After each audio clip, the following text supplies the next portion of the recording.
Jaxon Smith-Njigba was the 20th pick in the 2023 NFL Draft, and he is looking like a huge star. Now that DK Metcalf is in Pittsburgh and Tyler Lockett moved on, it just shows how much they were holding JSN back from being the true #1 guy in Seattle. I mean, during the draft, did everybody forget about his 347-yard Rose Bowl game from 2022? There was really no doubt this kid was going to be a stud.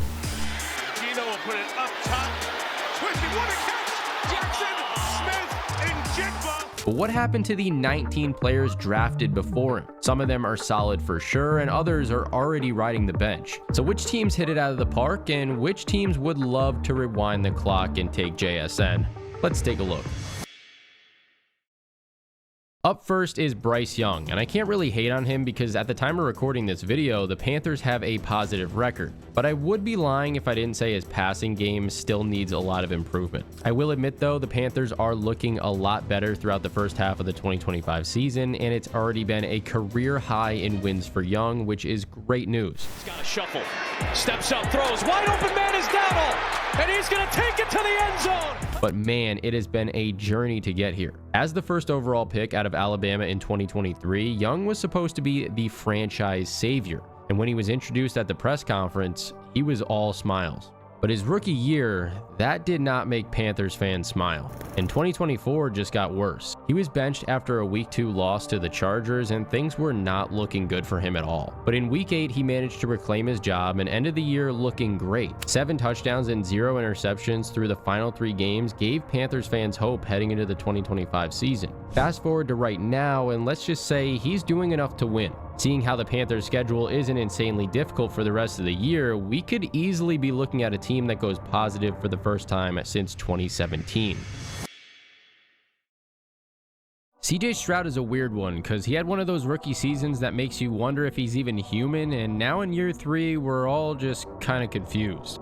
In 2023, he threw for 4,108 yards, 23 touchdowns, and just 5 interceptions in 15 games. He won Offensive Rookie of the Year, was in the MVP conversation, and led the league in interception rate at just 1%. But 2024 was different. Stroud regressed all across the board and ended his season with an 87 passer rating compared to the 100.8 the year prior. He still had 3,727 yards and 20 touchdowns, and the Texans even won a playoff game, but the same magic and energy wasn't really there.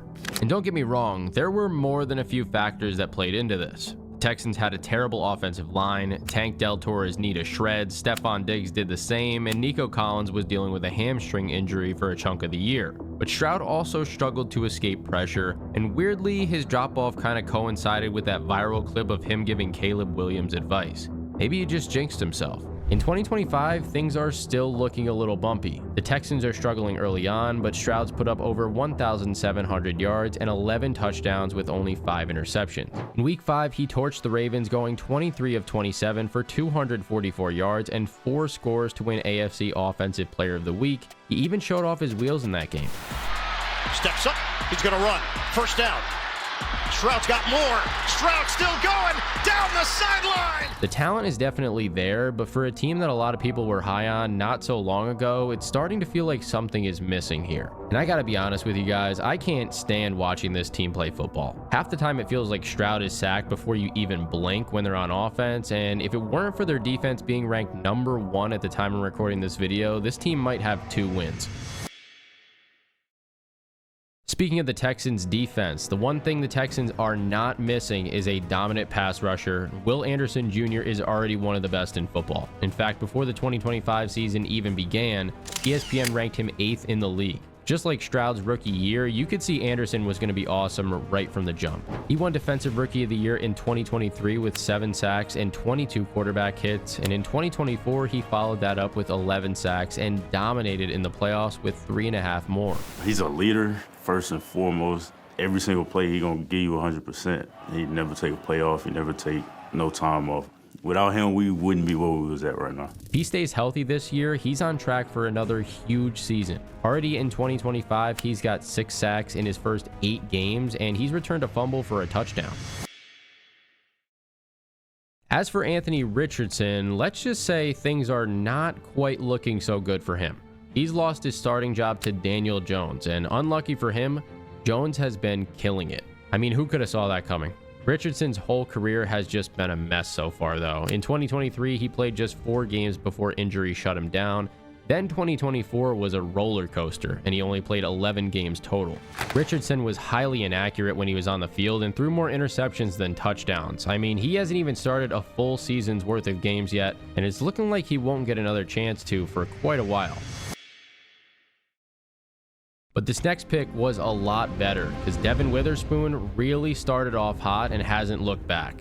He made the Pro Bowl in both 2023 and 2024. That first season, he had a 97-yard pick six, 3 sacks, 79 tackles, and 16 pass deflections in 14 games. A lot of people felt he deserved Defensive Rookie of the Year, but the guy we just talked about, Will Anderson Jr., ended up winning it. Then coming into this season, Pro Football Focus had Witherspoon ranked as the 12th best corner in the league. Pretty awesome for somebody so early in their career.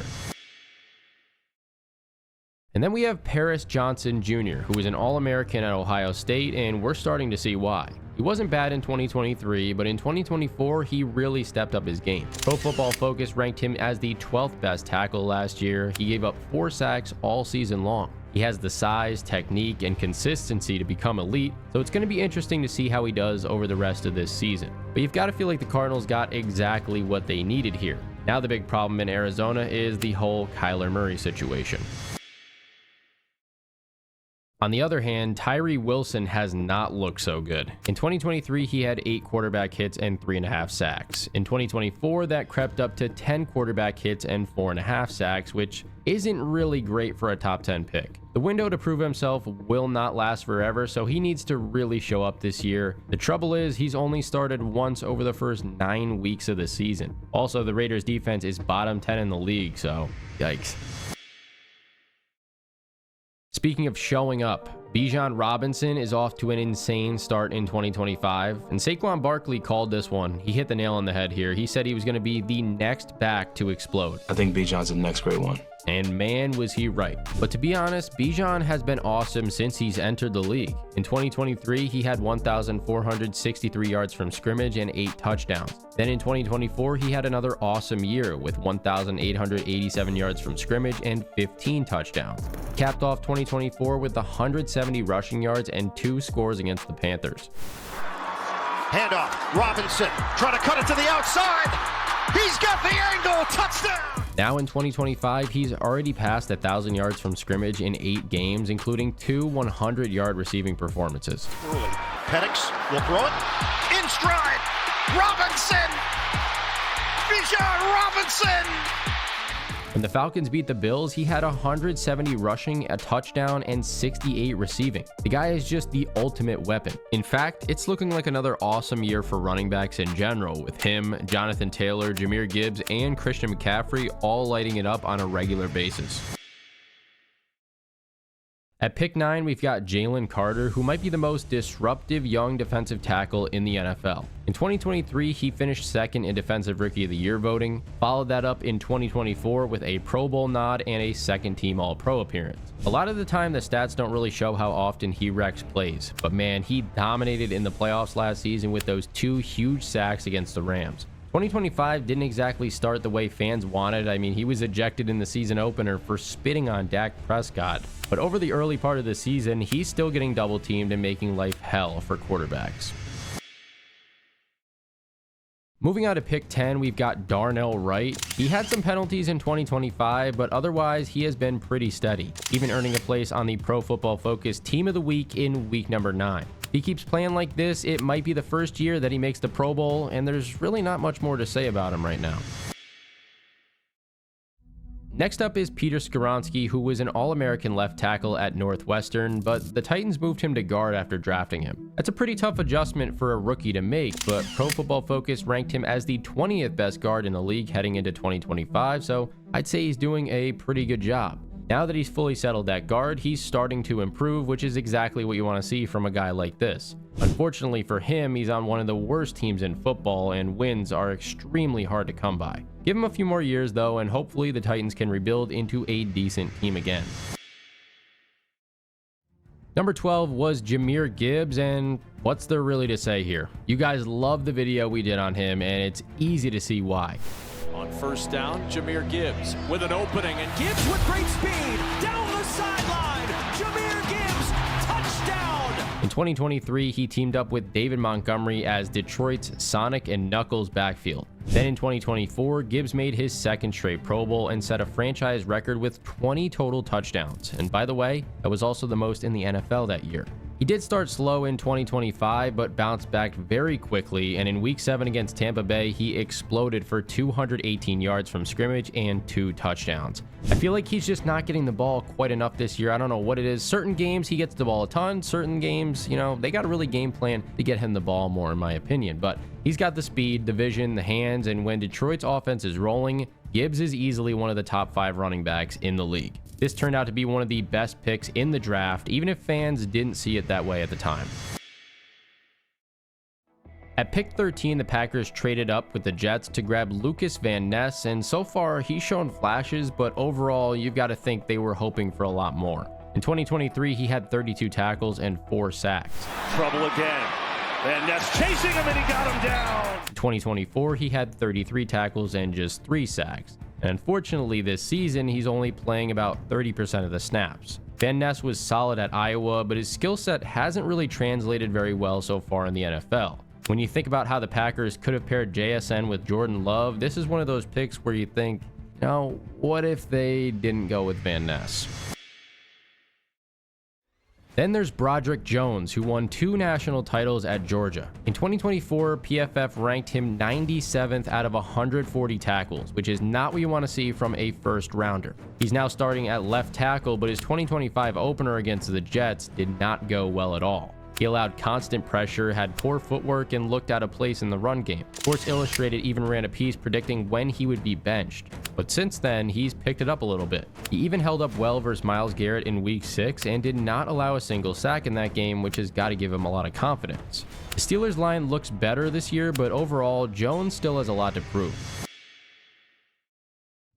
At number 15, the Jets took Will McDonald IV, and he might actually be someone they can build around. His rookie year was kind of quiet, just 3 sacks, but he did break out in 2024 with 10.5 sacks and 24 quarterback hits. He started talking it up about how he wanted to break sack records, which is all good if you can back it up. This season, it looked like he might. He started off strong with 2 sacks in week number 1, but the thing is, he cooled off very fast, adding just 1 more sack by week number 8. Potential is there for sure, but he's got to be more consistent, and the fact that the Jets just lost 2 of their best defensive players to trades is not going to do McDonald any favors. That brings us to Emmanuel Forbes, who holds the FBS record with 6 interception return for touchdowns, but sadly, that hasn't really carried over to the NFL just yet. He started just 8 games in his first 2 seasons and finished 2024 with 12 tackles and 2 pass breakups. His size has been a major issue. I mean, all you have to do is watch the game against the Eagles where A.J. Brown was bullying this guy.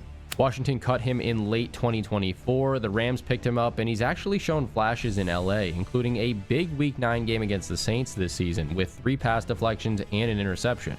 We've got to wait and see on this one, but things are trending in the right direction.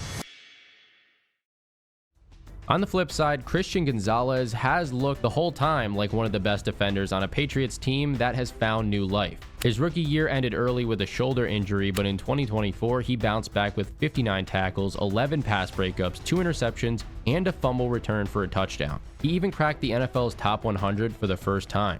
A lockdown corner for the Patriots and a guy who's a great player, so he has a bright future in this league. This season, he has been looking good yet again. In their Week 9 game against Atlanta, he had 7 tackles and 2 pass breakups. He did have a bit of a difficult time containing Drake London for the entire game, but he did the best he could given the size difference. Aside from that, it's looking like he could be on track to be one of the top young corners in the league.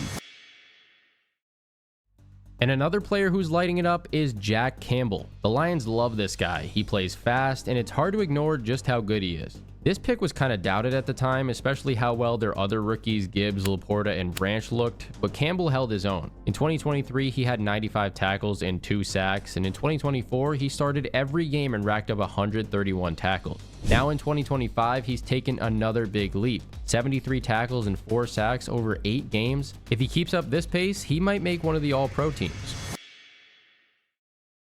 Cancey has looked pretty solid too. when he's on the field at least. In 2024, he had 7.5 sacks and a forced fumble in just 12 games. They're strong numbers. The trouble is he missed 5 games along with 3 in his rookie year. Now in 2025, he's already out for the year with a torn pec, and talent is not the issue, it's durability. If that doesn't change, the Bucs might not be able to stick with him after his rookie deal. And now, of course, there is Jaxon Smith-Njigba at number 20. He had a breakout year last season with 1,156 yards from scrimmage and 6 touchdowns that included a huge 180-yard 2-touchdown game against the Rams. Smith goes deep, and it's caught by Smith-Njigba. He made his first Pro Bowl and tied Seattle's single-season receptions record. But this year, he's really showing his star potential and that #1 overall receiver upside. In fact, he's got 948 yards throughout the first 8 games, which leads the entire league. And he is also having one of the fastest starts for a receiver in NFL history. The offense is playing in this environment could be trouble, and right for the end zone, and scoring, and dunking is Jaxon Smith-Njigba. Sam Darnold is on fire right now for the Seahawks, and if they ride this momentum all the way to the playoffs, JSN is going to be a huge reason why. And I got to be honest, this guy has real potential to be the first 2,000-yard receiver. Probably my favorite receiver to watch right now, and the dude is always open. So there you have it. That's what happened to the 19 players drafted before Jaxon Smith-Njigba. I don't know about you guys, but it feels like we're in a golden era for wide receivers currently. We got Justin Jefferson, Jamar Chase, Amon-Ra St. Brown, JSN. I mean, there's just ridiculous talent across the league right now. What do you guys think though? Where does JSN rank? Let me know in the comments down below. And if you want to see another video like this, I just made one about Troy Polamalu. Check it out right here.